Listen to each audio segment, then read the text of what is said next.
Mis hermanos, vamos a mantenernos en pie un minutico. Vamos a leer las Sagradas Escrituras. Vamos a ir al libro de Filipenses y vamos a continuar con la exposición alternada que traíamos. Vamos a retomar nuevamente en donde dejamos la última vez que hablamos en el libro de Filipenses. Filipenses capítulo 1. Vamos a leer desde el verso 12 hasta el verso 18. ¿Estamos ubicados?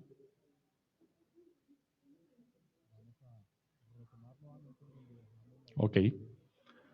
Bueno, muy bien, mis hermanos, dice así la santa palabra del Señor. Filipenses capítulo 1, versos del 12 al 18.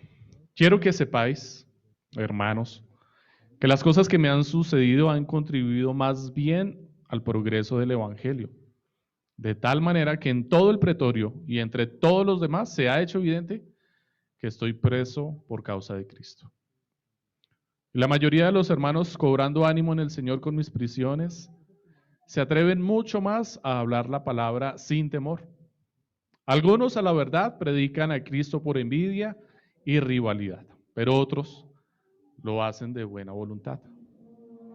Los unos anuncian a Cristo por rivalidad, no sinceramente, pensando añadir aflicción a mis prisiones, pero los otros por amor, sabiendo que estoy puesto para la defensa del Evangelio. ¿Qué pues? Que no obstante, de todas maneras, o por pretexto o por verdad, Cristo es anunciado. Y en esto me gozo y me gozaré siempre. Pueden sentarse, mis hermanos.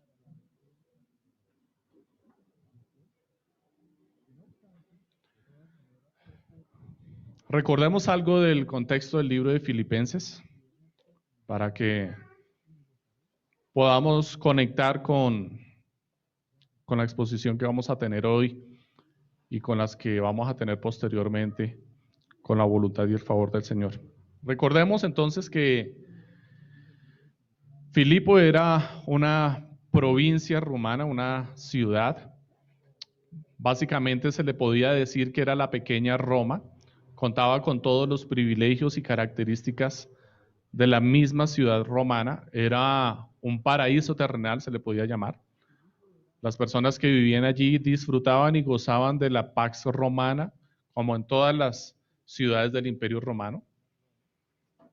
Esta ciudad particularmente se caracterizaba porque básicamente era como el lugar de retiro, el lugar de jubilación de los soldados del imperio.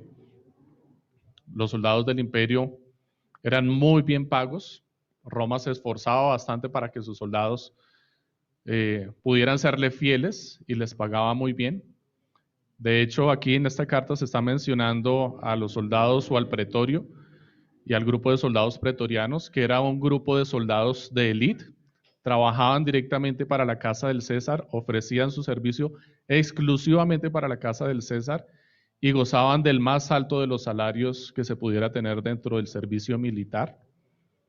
Estos pretorianos eran obviamente muy bien capacitados y cuando eran pensionados o se retiraban y eran jubilados, recibían una muy buena paga también en su pensión y generalmente se retiraban a vivir a la ciudad de Filipos. Disfrutaban de todos sus privilegios en la ciudad de Filipos. Recordemos también que Pablo, mientras está escribiendo la carta a los filipenses, se encontraba preso.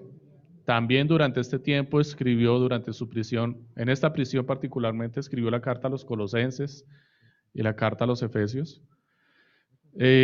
No sabemos en dónde se encontraba preso con seguridad, pero la gran mayoría de teólogos y la tradición atribuye que en este momento él se encontraba preso en Roma. Hay bastantes evidencias al respecto. Las otras dos teorías dicen que podía estar preso en Éfeso o en Cesarea, pero la gran mayoría de argumentos favorecen a que definitivamente Pablo estaba preso en Roma y así lo vamos a considerar. Definitivamente la gran mayoría de evidencias nos muestran y nos permiten llegar a entender que lo más seguro es que Pablo estuviera preso en Roma para cuando está escribiendo la carta a los filipenses.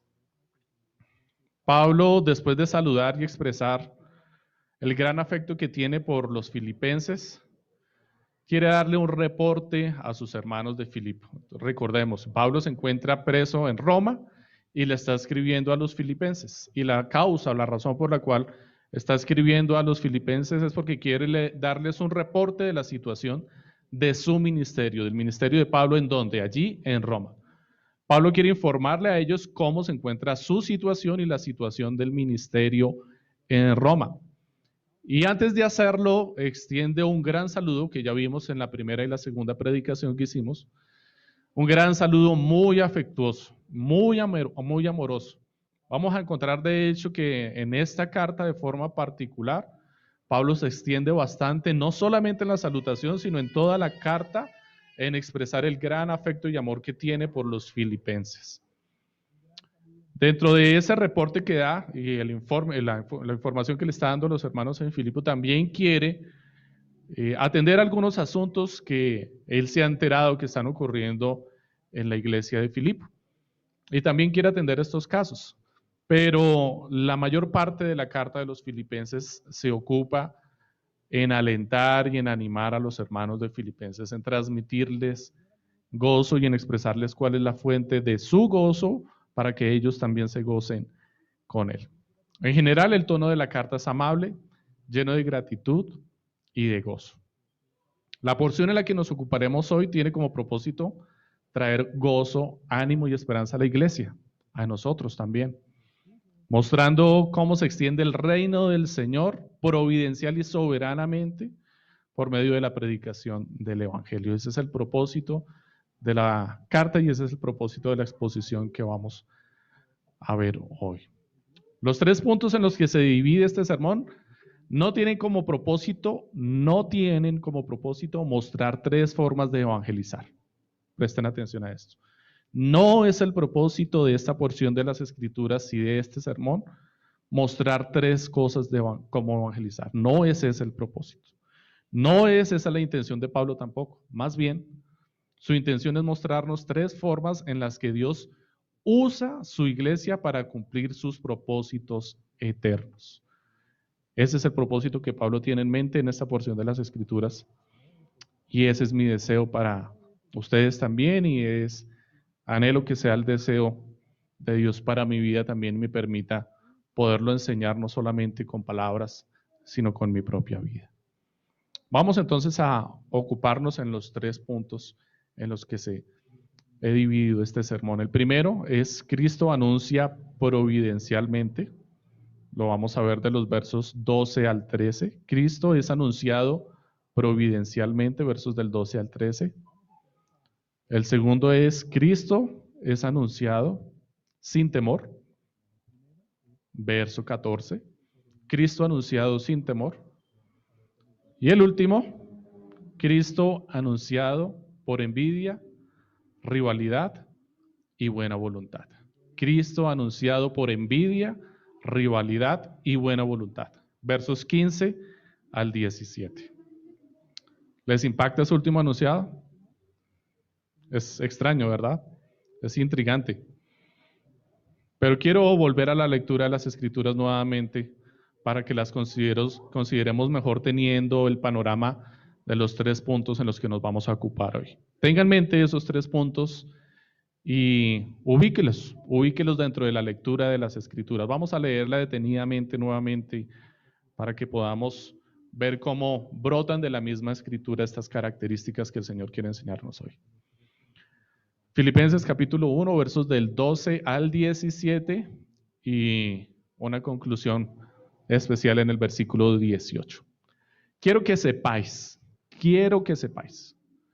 hermanos, que las cosas que me han sucedido han contribuido más bien al progreso del Evangelio. De tal manera que en todo el pretorio y entre los demás se ha hecho evidente que estoy preso por causa de Cristo.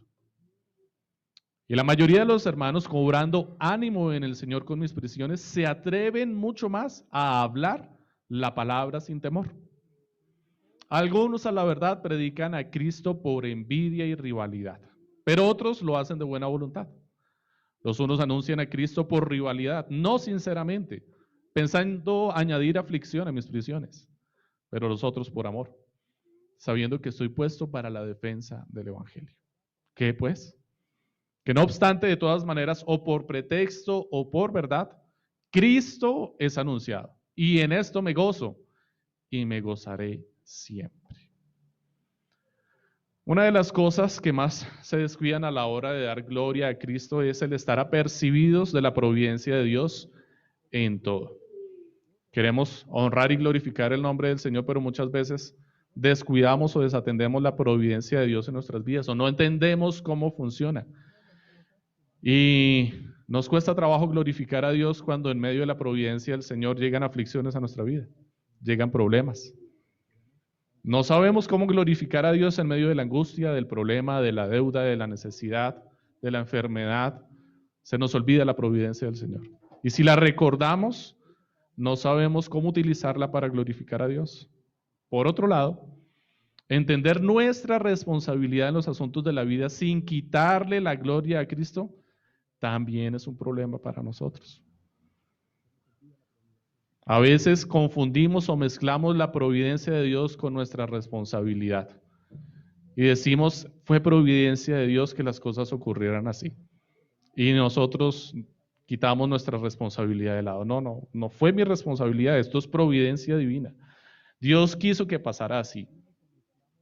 Y cuando nosotros entendemos que lo que estamos viviendo es por nuestra responsabilidad, es a causa de nuestras acciones, decisiones o pecados, desconocemos cómo funciona la providencia de Dios en nuestras vidas. Y si lo llegamos a recordar, no lo entendemos como en realidad es.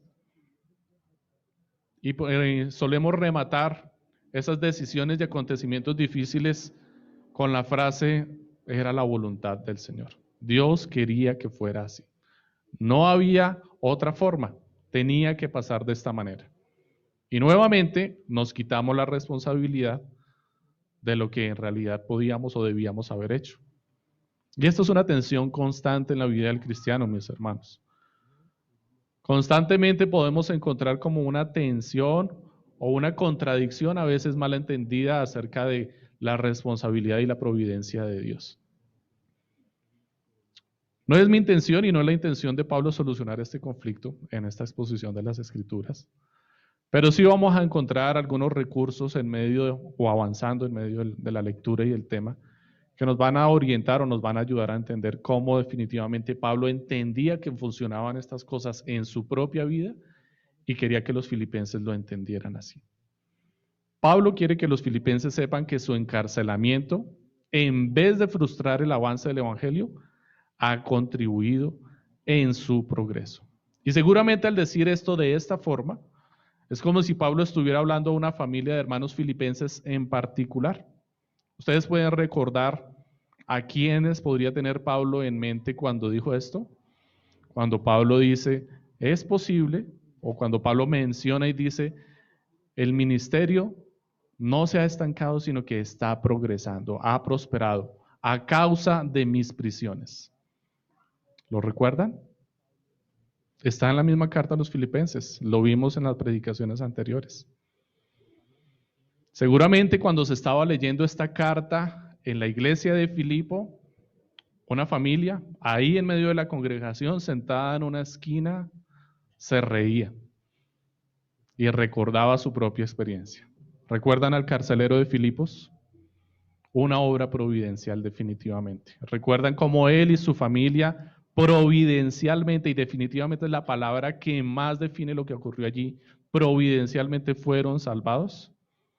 Recuerden qué fue lo que pasó. Una noche, Pablo, Silas, presos, junto con otras personas en la cárcel, tiembla, en medio de la noche se abren las puertas de la prisión, se despierta el carcelero de Filipos, angustiado. Él sabe que es responsable de la cárcel y de los prisioneros y sabe que tiene que responder con su vida si llega a desaparecer o le llega a pasar algo a alguno de los que están bajo su responsabilidad. Pide luz para acercarse a ver, encuentra las puertas abiertas y lo primero que piensa es se volaron, se fueron. Mi vida ya no tiene propósito, voy a resguardar la vida de mi familia para que no pierdan la pensión, para que no vayan a perder su sustento y me voy a quitar la vida. y de repente se escucha desde el fondo una voz que dice, no te hagas daño. Estamos aquí, todos, nadie ha salido.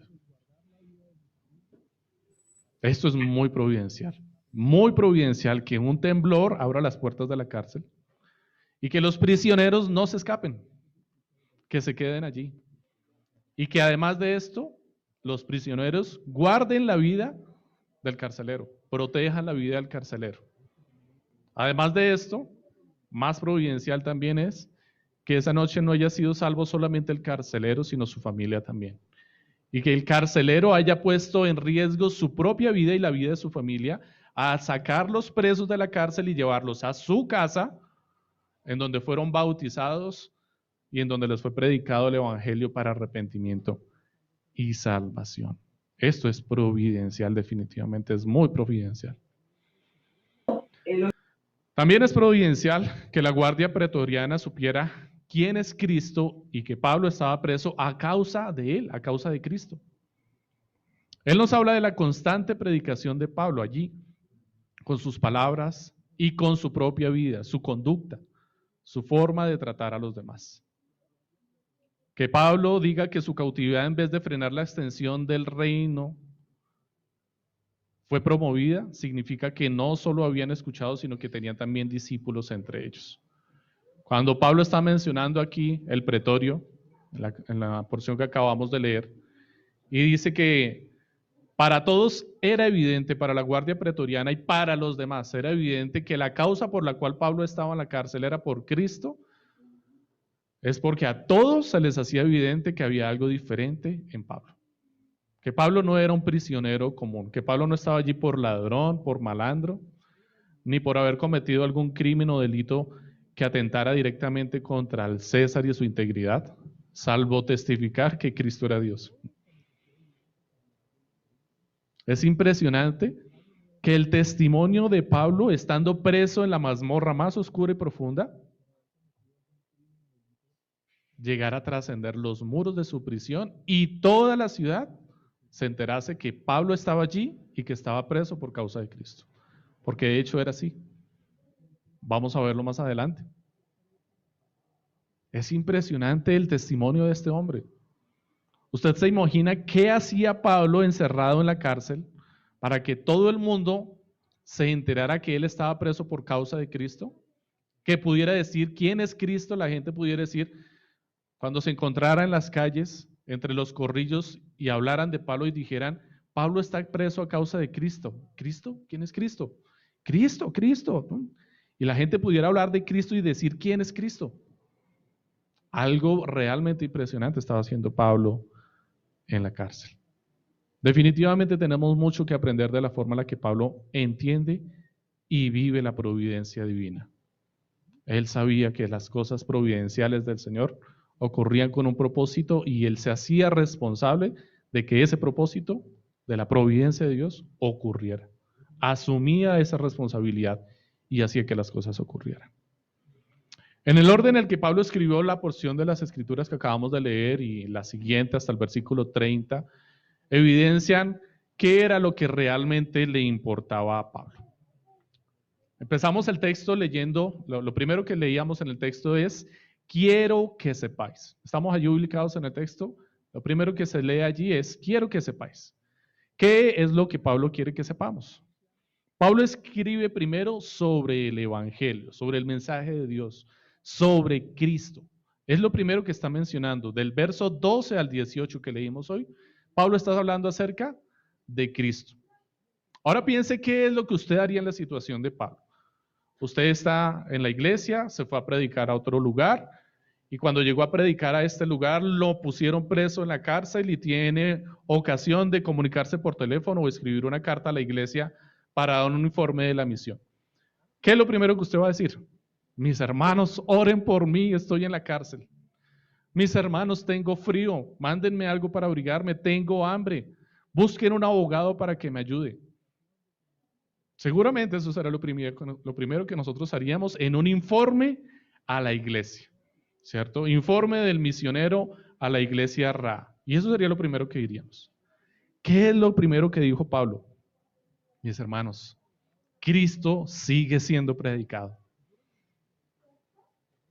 ¿Dónde está Pablo? No tengo ni idea, no se preocupen. Pablo, no importa. No importa lo que esté pasando con Pablo.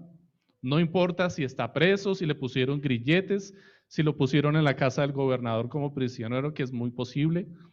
No importa. Lo que Pablo quiere informarle a los filipenses es Cristo, es el Evangelio, es la extensión del reino, cómo el reino se está extendiendo aún con el misionero en la cárcel, con el misionero preso. Ese es su deseo, ese es su interés más profundo. De hecho, del versículo 19 al 26, Pablo habla de su esperanza de libertad. Sí, Pablo va a hablar acerca de él, definitivamente lo menciona. Pero miren cómo habla acerca de él después de haber dado el informe acerca de la misión y del evangelio. Bastante responsable, ¿no? Primero habla acerca de la labor que le fue encomendada y después dice, mis hermanos deben estar preocupados por mí. Está bien, les voy a hablar algo acerca de lo que me está pasando. Porque de hecho recordemos que también habla de Timoteo y habla de Epafrodito. Lo menciona también. De hecho, envía a Epafrodito, que fue el misionero que enviaron los filipenses a que le ayudara a Pablo en Roma, y lo devuelve primero. Tiene más cuidado y atención de los que están a su alrededor que de él mismo. Pero sin embargo, él entiende que sus hermanos están preocupados por él. Y dice, no, también les voy a decir qué es lo que está pasando conmigo. Pero cuando habla de lo que está pasando con su vida, dice, Cristo es magnificado a través de mí. Es lo que dice de él. Cristo está siendo magnificado a través mío. Es el informe que él está dando acerca de él. Vuelve y habla de Cristo. Mis hermanos quieren saber por mí, Cristo está siendo magnificado en mí. Es todo lo que tengo que decirles. Pablo la tiene clara, perfectamente.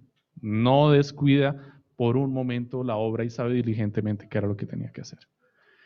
Consideremos ahora la lógica de Dios en medio de todo esto. Ferguson dice al respecto: mientras nosotros aguardamos que las circunstancias sean propicias para predicar el evangelio eficientemente, Dios está comprometido con producir cristianos eficientes, cualesquiera que sean sus circunstancias. Vamos a predicar, está lloviendo. Vamos a predicar el evangelio, no hay manifestaciones. Vamos a predicar el evangelio, no, estamos en cuarentena. Y siempre estamos esperando la circunstancia apropiada. Claro, sí queremos ser eficientes. Entonces busquemos la circunstancia apropiada para ser eficientes. ¿Y el interés de Dios cuál es? No importan las circunstancias. No importan las circunstancias. Yo quiero producir cristianos eficientes en cualquier circunstancia. ¿No es esto lo que estaba haciendo Pablo? Pablo fue a predicar el evangelio. No le preocupaban las circunstancias. Me metieron a la cárcel, predico en la cárcel. Estoy en un barco, predico en el barco. El barco naufragó, predico en el naufragio. Me mordió una serpiente en medio del naufragio, predico el evangelio con la serpiente prendida. No importaba la circunstancia, Pablo estaba preparado para predicar el evangelio en cualquier circunstancia. Nosotros buscamos la circunstancia propicia para predicar el evangelio. Mis hermanos, pensemos como Pablo. Cuando la providencia de Dios obre con una aflicción inesperada en nuestras vidas, no nos preguntemos, Señor, ¿qué me va a pasar? Pregúntate, Señor, ¿cómo afecta lo que me ocurre la causa del evangelio? Y cuando respondas, no digas, Señor, se está retrasando, se va a retrasar, no voy a poder predicar a Cristo, estoy en cama, estoy enfermo, estamos en cuarentena encerrados en la casa. Más bien, responde a esta pregunta, está progresando a causa y en medio de mis aflicciones. Señor, el evangelio progresa en medio de mis circunstancias, está avanzando. Tremenda respuesta. ¿Podríamos responder así? Esta mañana leía en un estado de WhatsApp de alguien, no recuerdo de quién y no recuerdo de quién era la cita. Qué pena con ustedes. Pero la cita decía, si Cristo está en tu casa, tus vecinos se van a enterar pronto. No importa cuál sea la circunstancia en la que te encuentres, Cristo debe ser predicado. Y esto tiene que hacerse evidente a los que están a tu alrededor. Pablo fue tan diligente que no solamente los que estaban a su alrededor lo supieron, sino que lo supieron todos los demás. O sea, no solamente los que estaban ahí. ¿Por qué está progresando? ¿Por qué progresa el Evangelio? ¿Y por qué está progresando en mi familia? Porque a mis jefes, a mis vecinos y a mis amigos se les ha hecho evidente que Cristo está gobernando mi vida. Así como a los presos, a los prisioneros que estaban junto con Pablo y a los soldados del pretorio se les hizo evidente que Pablo estaba preso por causa de Cristo. Y esto lo manifestaron a los demás. De hecho, más adelante, Pablo en la misma carta a los filipenses manda saludos a los hermanos que se encuentran en la casa del César. Yo no voy a hablar de eso ahorita, cuando lleguemos a ese punto lo vamos a hablar, pero el solo hecho de mencionarlo es impresionante. Saludos a los hermanos que están en la casa del César. Hasta allá llegó el Evangelio, hasta la misma casa del César, impresionante. ¿Cómo funcionaba la guardia con Pablo? Bueno, a Pablo seguramente le ponían un soldado preso adjunto, es decir, lo podían esposar junto a un soldado al lado de él, o seguramente le cambiaban la guardia constantemente, los soldados que estaban poniendo constantemente allí. Si Pablo está mencionando el pretorio y la guardia del pretorio, desde luego no eran los soldados pretorianos los que estaban cuidando o vigilando a Pablo. Pero lo más seguro es que Pablo estaba donde habían soldados pretorianos. Y si los soldados pretorianos eran los exclusivos de la guardia del César, lo más seguro es que Pablo estuviera o en una prisión que era específica o especial para los presos del gobierno, para los presos que estaban relacionados con el gobierno. Esto es uno de los argumentos que más ayuda a entender que seguramente Pablo se encontraba en Roma, preso en este momento, o que estaba muy cerca a ser juzgado o a que se diera su veredicto y por eso lo tenían allí cerca en la casa de gobierno o en una prisión que se encontraba en la casa de gobierno. Y de esta forma Pablo pudo predicar el Evangelio. Definitivamente el dicho, aunque seguramente se sale de su contexto y puede ser muy cuestionable, aplica perfectamente. Si Mahoma no va a la montaña va a Mahoma. Pablo quería ir a predicar el Evangelio y lo encerraron. No importa, Pablo, te los llevamos allá para que les prediques. Y le pusieron a rotar toda la guardia para que cada día pudiera predicarle a un soldado diferente. Hasta el punto en que todos los soldados del pretorio, para todos era evidente que Pablo estaba preso por causa de Cristo. Y para los demás, dice después, también a los demás. Es decir, que estos hombres de alguna forma empezaron a hablar de Cristo a los demás. Una comprensión de la providencia divina en nuestras vidas y en la de los demás produce esperanza. Una confianza cierta en las promesas de su palabra. Recordemos a José, recordemos a Job, dos ilustraciones del Antiguo Testamento que también comprendían y descansaban en la providencia divina. Dos hombres que entendían perfectamente cómo funcionaba la providencia de Dios, en todo y en sus propias vidas.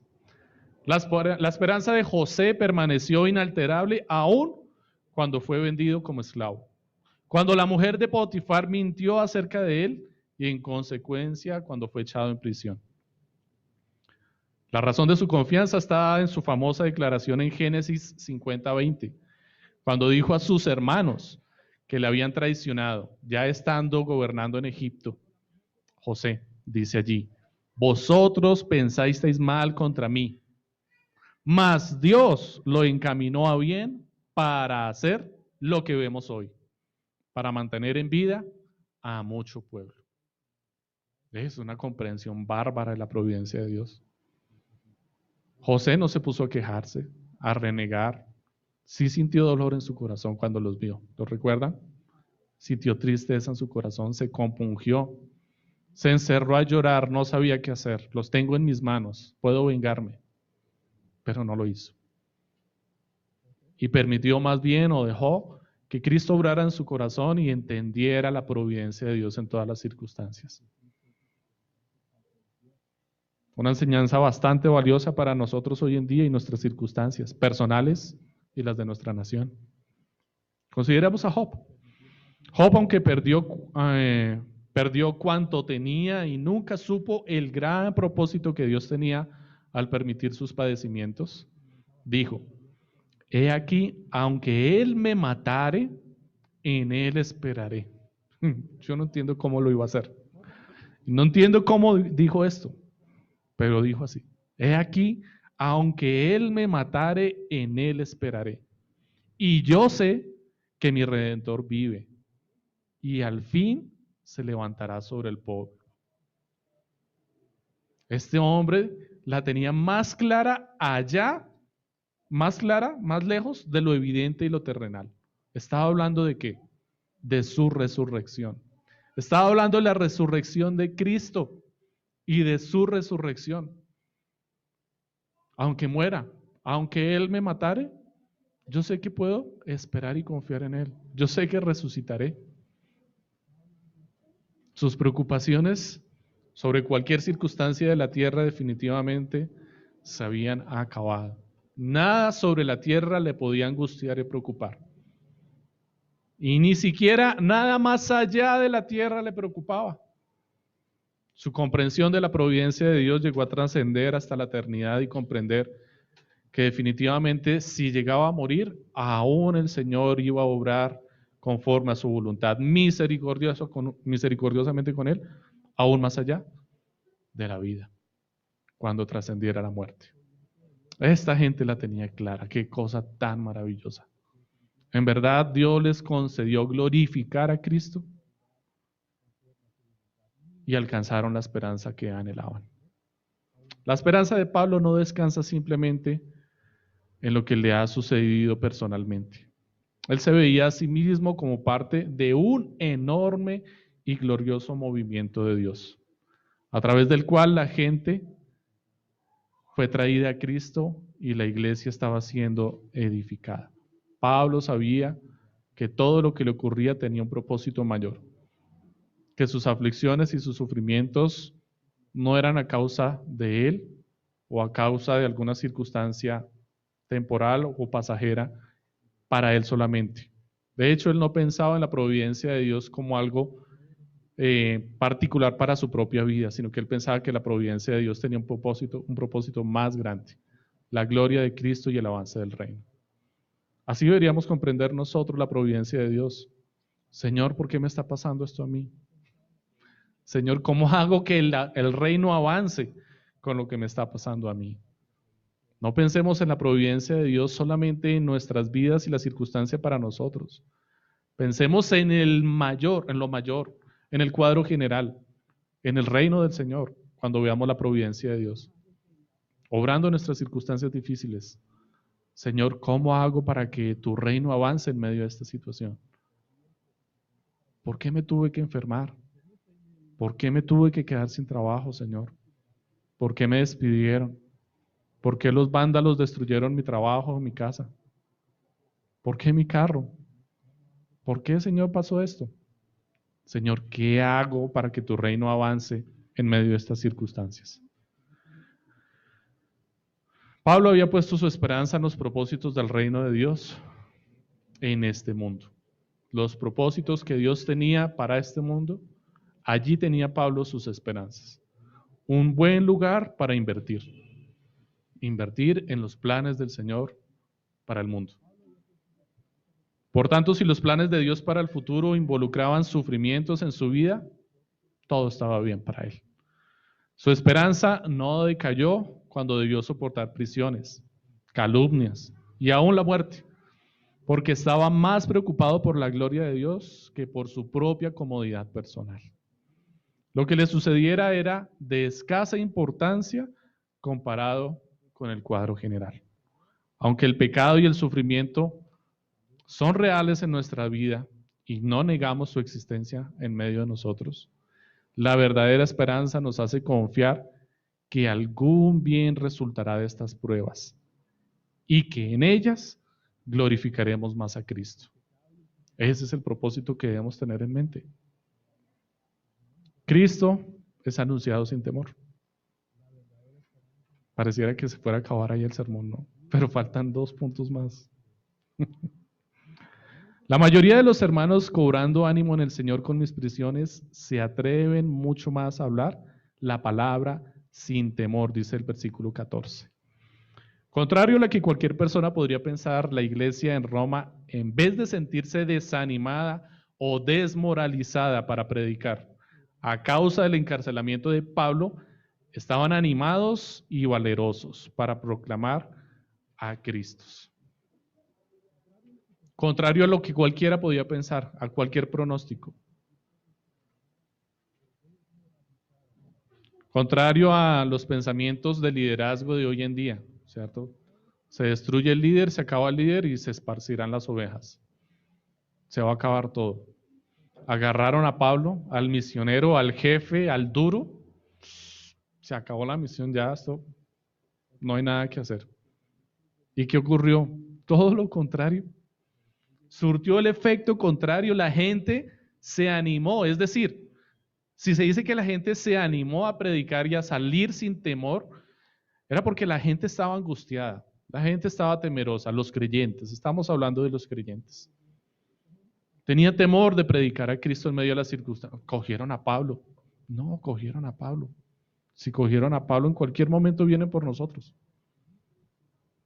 Pero la prisión de Pablo, en vez de haberlos achantado más, les quitó el temor y los impulsó a salir a predicar a Cristo también. El Señor les mostró cómo Pablo testificaba de Cristo a todos los soldados que se rotaban para vigilarlo. Ellos vieron cómo estos hablaban de Pablo y el motivo de su encierro a todo el mundo. Afuera, desde afuera, todos estos hermanos veían cómo el mensaje de Cristo era predicado por los soldados, por los pretorianos. Cómo estaba siendo expuesta la palabra del Señor por los soldados que tenían preso a Pablo. Esto les infundió muchísimo valor definitivamente. Pablo fue la punta de lanza que abrió la brecha para que los demás lo siguieran. Hendriksen dice al respecto: hombres como Pablo son enviados al frente para quitar los obstáculos y despejar el camino para el resto de las tropas. Las experiencias y reacciones de Pablo, sus prisiones, su juicio, su continuo testimonio por Cristo y su proceder en medio de la aflicción habían contribuido a quitar de en medio estos obstáculos. Así pues, estas piedras de tropiezo puestas por Satanás para obstaculizar y detener la marcha del Evangelio se convirtieron en escalones hacia una mejor comprensión y una apreciación más profunda de la verdad redentora de Dios y hacia una mayor valentía al defenderla. Ahora, no solo abrió la brecha, sino que también podemos decir que dejó el espacio libre para que pudieran surgir otros. Spurgeon agrega al respecto: imagine un enorme roble, completamente desarrollado siendo cortado. Cualquiera de nosotros pensaría: qué tristeza, tan bonito que era, toda la sombra que proveía, los animalitos que podían vivir allí, era muy bonito y fue cortado, qué lástima. Sin embargo, después, al acercarnos al lugar en donde estaba el roble, que ya no está allí, podríamos ver cómo todas las semillas de los árboles que estaban bajo él pudieron prosperar rápida y fácilmente cuando éste quitó su sombra de encima de ellos. De esta misma forma, cuando cae un gran siervo del Señor, el Señor está preparando el camino para que otros se levanten y prediquen a Cristo. Esto nos ayuda a comprender cómo fue que el Evangelio empezó a prosperar allí, desde una cárcel, desde un lugar oscuro y sin luz, desde un lugar sin oportunidades, a los ojos de cualquiera de nosotros, la situación más difícil. No sé si ustedes recuerdan a los mártires de la fe, recuerdan algunos de ellos. Yo particularmente recuerdo, olvidé el nombre, uno de los que estuvo prisioneros en Rusia, Richard Wurmbrand. Y es impresionante cómo en medio también de una prisión tan terrible como la que tuvo que sufrir este hombre por tantos años, fue puesto en libertad y otra vez después lo vuelven a capturar y vuelve a padecer y ve cómo sufre su familia también. y le torturan de una forma terrible, no solamente la tortura física, sino que era una tortura psicológica horrible. Ponían a hermanos suyos en la fe cerca de él, enfrente de él, y torturaban a sus hermanos para que él dijera en dónde estaba la iglesia oculta. Recuerdo el caso de uno de los hermanos que pusieron a él cerca en la fe y lo pusieron con su hijo enfrente. Dijo, si no nos dice en dónde está, o sea, Richard Burbrand viendo cómo pasaba esto entre un padre y un hijo.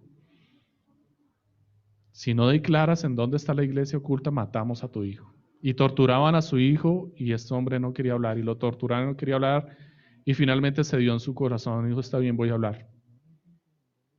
Y su hijo le dice, si tú hablas, habrá sido en vano mi sufrimiento. Y murió. Su hijo murió allí. Y este hombre no testificó. Y Richard Burbrand tuvo que sufrir esto, verlo. Ver cómo los hermanos a su alrededor, su iglesia, aquellos discípulos que él había estado cuidando, morían enfrente de él y sufrían delante de él. Pero lo impresionante es que allí se estaba sembrando el evangelio. Que sus mismos captores fueron alcanzados por el evangelio.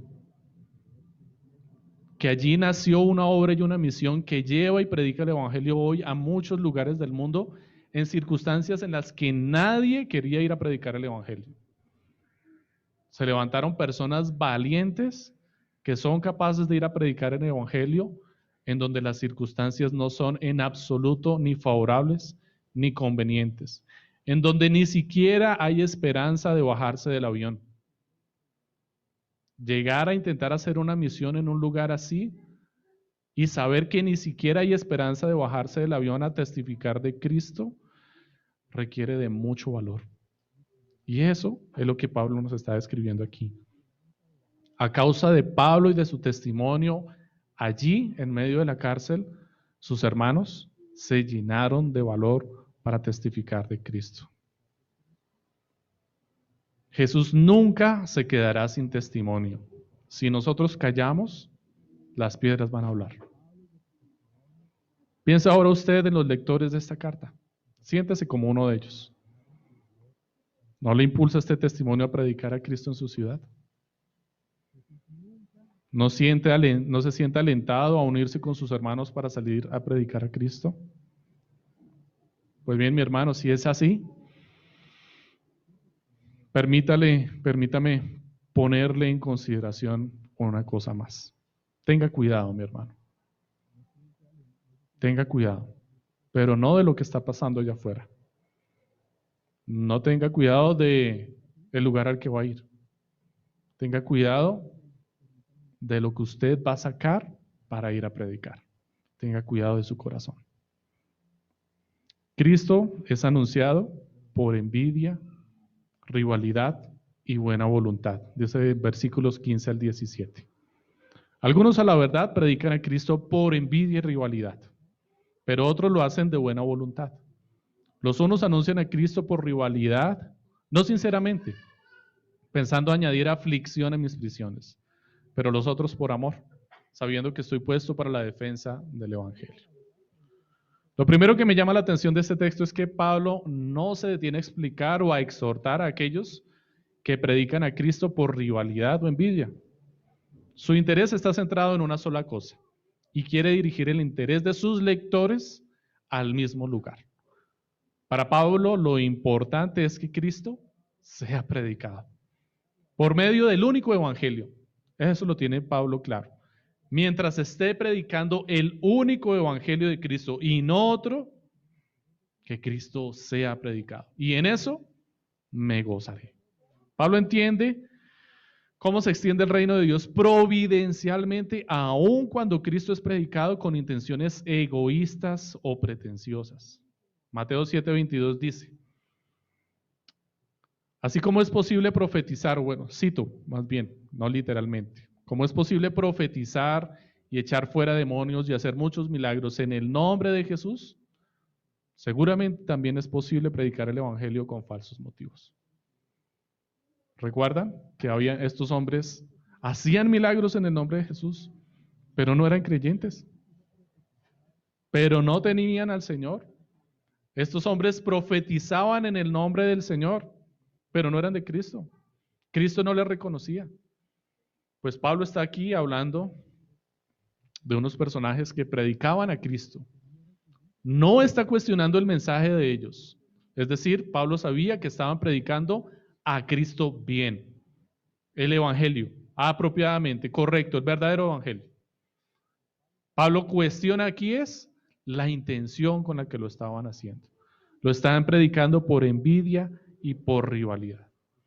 Desde luego está muy mal y habla muy mal de un profeta o del predicador que habla y predica y hace cosas de esta forma. Pero esto no habla mal de Cristo. Habla mal del predicador, habla mal del evangelista, habla mal del profeta, pero no habla mal de Cristo. Imagine por un momento cómo se divulgó la fama de Pablo por la ciudad. Imagínense, los soldados pretorianos, los pensionados, los hombres que tenían allá buen dinero, los mejores asalariados, hablando de Pablo y de su prisión, y de la causa de su prisión. Y después los demás, o sea que había más gente enterada al respecto. Seguramente muchos de ellos se hicieron discípulos de Pablo. Y esto seguramente les costó su trabajo, les costó su vida. Recuerden que era la guardia fiel al César y tenían que declarar que el César era su Dios, depender del César. Y ahora llegar a entender que van a depender de un tal Cristo que tiene a sus embajadores en la cárcel. Nuestro Cristo, nuestro Salvador, nos tiene con un excelente salario, en las mejores circunstancias, no tenemos problemas, nuestras familias también son sostenidas, no vamos a trabajar toda la vida, vamos a recibir una pensión muy bien paga cuando terminemos. Ese es nuestro Cristo, el César.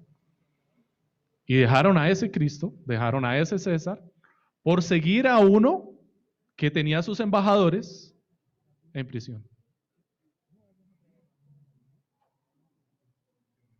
Consideremos a los fariseos, a los escribas.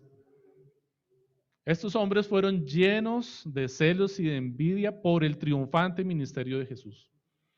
Estos hombres dejaron llenar su corazón de envidia y rivalidad hacia Pablo y su ministerio de la misma forma que los fariseos y escribas se llenaron de celos, ira y enemistad cuando vieron cómo el ministerio de Jesucristo prosperaba.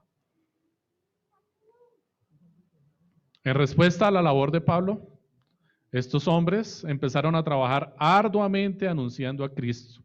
¿Para lograr qué? Lo que querían: honor, fama. Seguramente pensaban ellos, iban a conseguir que Pablo se llenara de amargura al verse limitado en su encierro para ganar la competencia del que más almas salva. Vamos a predicar a Cristo. Vamos a ganarle a Pablo. Que Pablo se llene de ira y amargura ya en la cárcel porque no puede salir a predicar, pero nosotros sí. El pensamiento de los fariseos y de los escribas, ¿cierto? Querían que la gente viniera y les preguntara: maestro, que los llamara, ¿no? Maestro. Uy, maestro. Pastor. Qué título tan bonito. Fama, popularidad. Pero ven que surge otro y que llama la atención de otros. Yo tengo que estar ahí. Yo quiero esa fama. No pueden ver surgir. Ellos quieren estar encima. Y predicaron a Cristo eficientemente, diligentemente. Y Cristo fue predicado providencialmente aún allí en medio de la amargura del corazón de estos hombres. Y este es el punto que quiere destacar Pablo. Pablo no era guiado por sus pasiones. Él era guiado por el Santo Espíritu de Dios. Y cuando se enteró de lo que estaba ocurriendo afuera, no le importó. No le importó lo que le hicieran a él, no le importó las motivaciones que ellos tenían para predicar a Cristo, sabiendo que ellos estaban predicando a Cristo a causa de él, a causa de Pablo. Lo están predicando para afligirme a mí, para hacerme pensar, caramba, ellos están mejor que yo, están prosperando, están ganando más almas para Cristo. Y yo aquí encerrado en la cárcel, no estoy siendo útil. ¡Qué dolor! Y no, Pablo no pensó esto. Pablo dijo, están predicando a Cristo. ¡Gloria a Dios!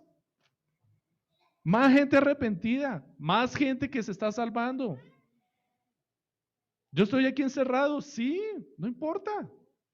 Pero ellos están allá afuera predicando a Cristo. Pablo no cayó en la misma trampa, no cayó en el juego.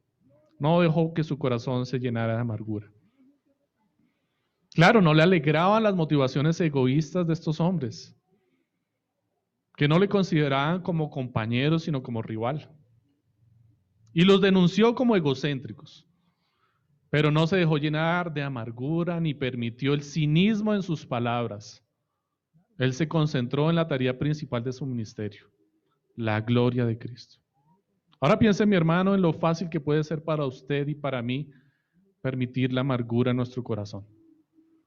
Cuando vemos los errores de otros que dicen ser cristianos, piense cómo esa amargura puede cambiar la motivación y aún la forma en la que predicamos a Cristo. Pueden surgir pensamientos en nuestro corazón como, es que ellos no conocen el Evangelio, pero yo les voy a mostrar cómo es. Tal vez usted puede pensar, ¿cómo se les ocurre decir que Dios tiene un plan maravilloso para sus vidas? Esto está mal. O tal vez usted piense, uy, si yo pudiera subirme en ese púlpito, lo que les diría. Tal vez su corazón pueda llenarse con estos pensamientos. Yo sé que lo que acabo de decir puede ser bastante cuestionable, pero no piense en eso, mi hermano. El problema aquí no es el deseo sincero que puede haber en nuestro corazón de corregir los errores doctrinales o las diferencias en el conocimiento bíblico o sus deficiencias en el conocimiento bíblico. ¿Cuál es el problema aquí? ¿Cuál es el problema que estaba confrontando Pablo? El problema es la arrogancia y el aire de superioridad que encierran estos pensamientos. El problema es desconocer la providencia divina obrando aún en la imperfección humana. ¿Se acuerdan de Jesús y sus discípulos cuando se enteraron que habían otros que no eran del círculo de los discípulos de Jesús y que estaban predicando a Cristo y echando fuera demonios? ¿Qué dijeron sus discípulos? Señor, ¿qué hacemos? ¿Los reprendemos? Señor, que caiga fuego sobre ellos. Nos están haciendo competencia, Señor. No son del gueto. Caigámosles encima. No tienen autoridad. Ay, qué triste, mi hermano, nos pasa. Esto nos pasa a todos. Le pasó a los discípulos de Cristo. ¿Vieron competencia? Dijeron, no, no son de los nuestros, no son del gueto, caigámosles. De Jesús, ¿qué les dijo? Lo que dijo Pablo. Cristo está siendo predicado. Mientras Cristo sea predicado, el evangelio, el único verdadero, el único evangelio, no otro. Gloria a Dios. Me gozo. Qué alegría. Que vienen de la iglesia no sé qué. ¿Están predicando el evangelio? Sí, mi hermano. ¿A Cristo resucitado? Sí. Amén. Se les llenó la iglesia.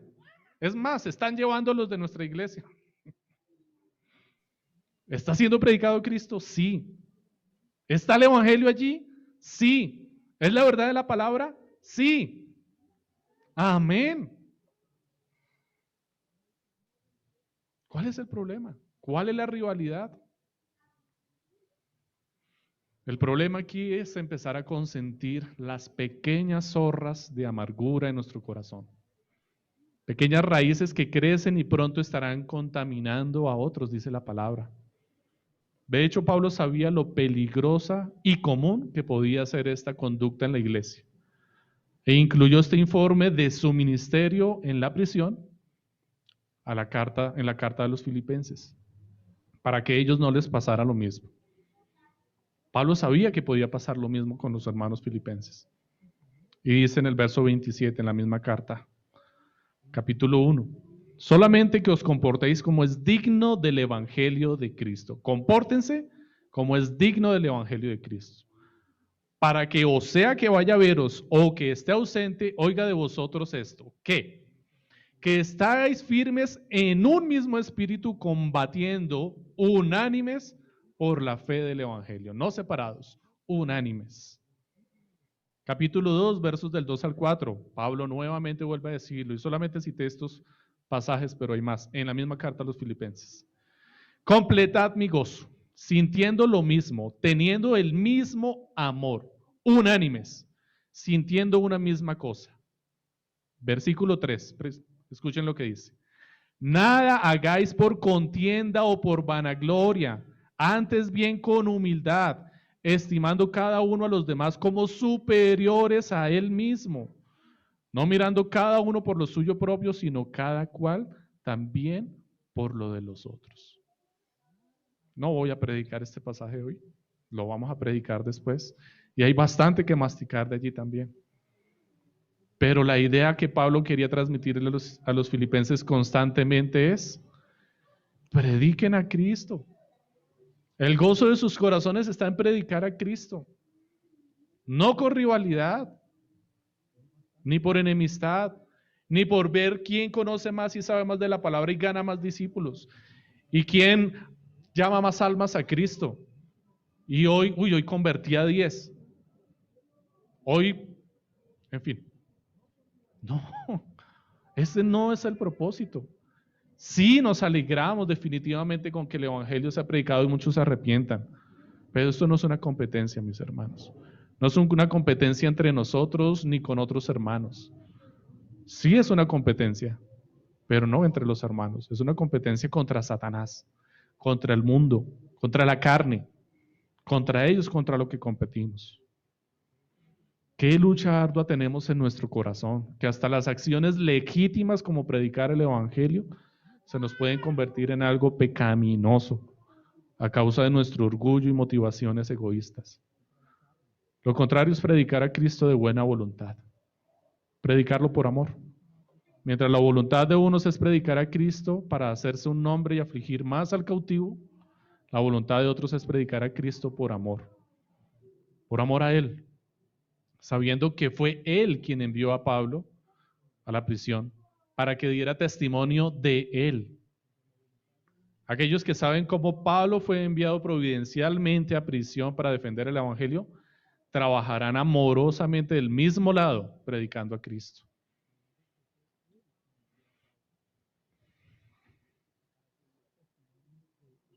Todo creyente en todo el mundo trabaja para el mismo jefe, para Cristo. No tenemos motivos para competir entre nosotros. Sin embargo, la competencia está allí. Y Pablo la condenó, la rechazó. Sabía que por encima de ella estaba obrando la providencia divina conforme a los planes de salvación de nuestro Señor. Y su conclusión está en el versículo 18. ¿Qué pues? Recuerden cómo empezó, ¿no? Quiero que sepan. Y ahora va a cuestionar lo que quiere que sepan. ¿Qué pues? Que no obstante, de todas maneras, o por pretexto o por verdad, Cristo es anunciado. Y en esto me gozo y me gozaré siempre. Mis hermanos, el énfasis del texto que hemos estudiado hoy radica en la primera y en la última frase. Quiero que sepan, ¿recuerdan? La primera frase. De hecho, no la primera frase, la primera parte de la primera frase. Quiero que sepan. Y el final, que mientras Cristo sea predicado, estaré gozoso. De hecho, Pablo va a repetir esta idea varias veces, ya lo dije anteriormente, y lo va a hacer durante toda la carta, porque quiere que sus hermanos, a quienes ama mucho, se gocen como Él se está gozando. Doy gracias a Cristo siempre que me acuerdo de vosotros, siempre en todas mis oraciones, rogando con gozo por todos vosotros. ¿Por qué? ¿Por qué está rogando? Versículo 3, versículo 5. Por vuestra comunión en el Evangelio. Versículo 9, de lo que ya predicamos anteriormente en el capítulo 1. Y esto pido en oración, que vuestro amor abunde aún más y más en ciencia y en todo conocimiento. ¿Para qué? para que aprobéis lo mejor, a fin de que seáis sinceros e irreprensibles para el día de Cristo, llenos de frutos de justicia que son por medio de Jesucristo para gloria y alabanza de Dios. Pablo quiere que ellos prosperen en la predicación del Evangelio y que lo hagan con conocimiento de la palabra, con verdadero conocimiento, porque sabe que en ello está su gozo. Pablo no quiere que los filipenses se preocupen por él. Él quiere mostrarles la gigantesca verdad que hay detrás de todo lo que le pasa, para que ellos se gocen con él. ¿Recuerdan a Eliseo? ¿Recuerdan al siervo de Eliseo? ¿Recuerdan al ejército que iba contra Eliseo? Contra él personalmente. Dice así: oró Eliseo y dijo: te ruego, oh Jehová, que abra sus ojos para que vea. Entonces Jehová abrió los ojos del criado y miró. Y he aquí que el monte estaba lleno de gente de a caballo y de carros de fuego alrededor de Eliseo. Esta es la verdad del plan de Dios. El plan de Dios es más grande. Es más grande que lo que te está pasando a ti. Es más grande que tu aflicción, que tu enfermedad. Es más grande que tu trabajo, el que tienes o el que acabas de perder. Es más grande que los conflictos que tienes con tu jefe y con tus compañeros de trabajo. Es más grande el plan de Dios que los problemas de nuestra nación actualmente. Es más grande que el COVID. El plan de Dios es más grande y trascendente. Trasciende todas nuestras ambiciones temporales. Las supera, las excede. Dios no desconoce nuestras necesidades físicas y nos provee. Como a Ruth. ¿Recuerda? La moabita, que no era del pueblo del Señor, que sin tener sustento y provisión llegó a trabajar a un campo. ¿Y qué hacía? Estaba espigando. No era el trabajo oficial, era el trabajo de los pobres. Recoger las sobras. Estaba recogiendo las sobras. ¿Por qué poner un ejemplo de sustento a una mujer que estaba recogiendo las sobras? ¿Ustedes saben cómo recogió las sobras de esta mujer? ¿Recuerdan a Booz cuando la vio diligentemente trabajando y supo que esta era la mujer que había dejado su nación para venir a ayudar a Noemí? ¿Qué le dijo a sus empleados, a los siervos, a los que trabajaban en su cultivo, a los segadores? Les dijo: dejad caer algo para que ella lo recoja. Y no la estorbéis, no la hagan sentir mal, no la incomoden. Y dejen también que recoja de entre las gavillas, de entre lo que ya estaba amontonadito, del trabajo que ellos habían hecho. Dejen que también recoja de allá. Y cuando esta mujer llegó a casa de su primer día de trabajo y le demostró a Noemí lo que había recogido de las sobras, de lo que caía al piso, y Noemí lo ve, ¿qué dice Noemí? ¿Dónde has trabajado hoy, mujer?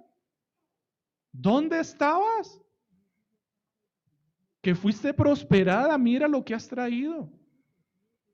Noemí sabía que era imposible que recogiendo de las sobras esta mujer hubiera traído todo lo que trajo, porque llevó mucha comida. ¿Cómo de las sobras pudiste traer tanto, mujer? Y ella respondió: estaba trabajando en el campo de Booz, su redentor. Trabajaba para su Señor, el que la redimió. Si nosotros trabajamos para nuestro Redentor y Él nos pagare con las obras, con lo que cae, ¿no es esto suficiente? Es demasiado, es un montón. Imagínense si fuéramos los segadores.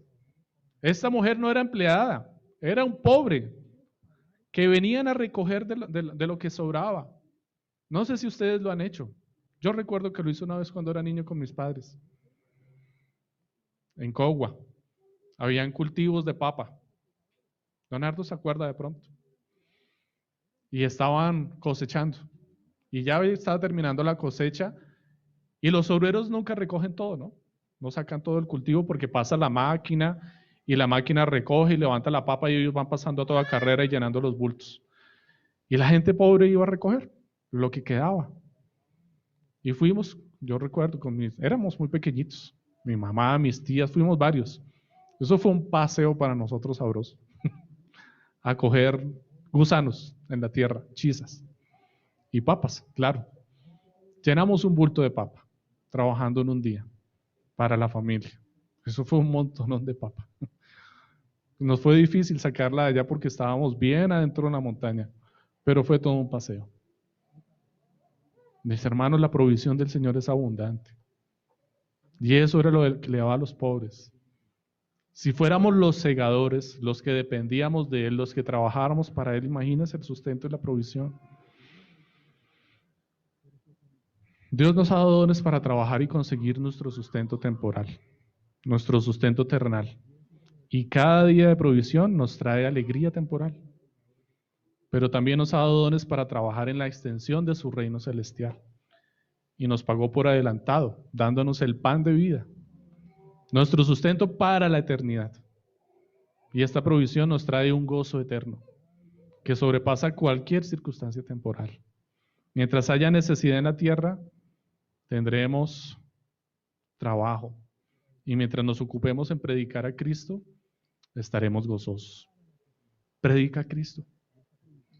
Muéstralo en tu vida. Proclámalo con tu boca. ¿Te incomoda la situación de nuestro país? Muestra a Cristo. ¿Te incomoda envejecer y lidiar con nuevas enfermedades? Muestra a Cristo. ¿Te incomodan las cuarentenas del coronavirus? Muestra a Cristo. ¿Te incomoda tener a tus hijos más tiempo en casa? Muestra a Cristo. Esfuérzate. Permanece firme. Únete con tus hermanos y regocíjate en las cosas que en verdad importan. Muestra a Cristo. Y aunque estés encerrado en la mazmorra más profunda y oscura, la luz del Evangelio brillará tan lejos que a todos les será evidente que Cristo reina en ti, en tu casa, en tu corazón. Muestra a Cristo. Que el Señor les bendiga, mis hermanos.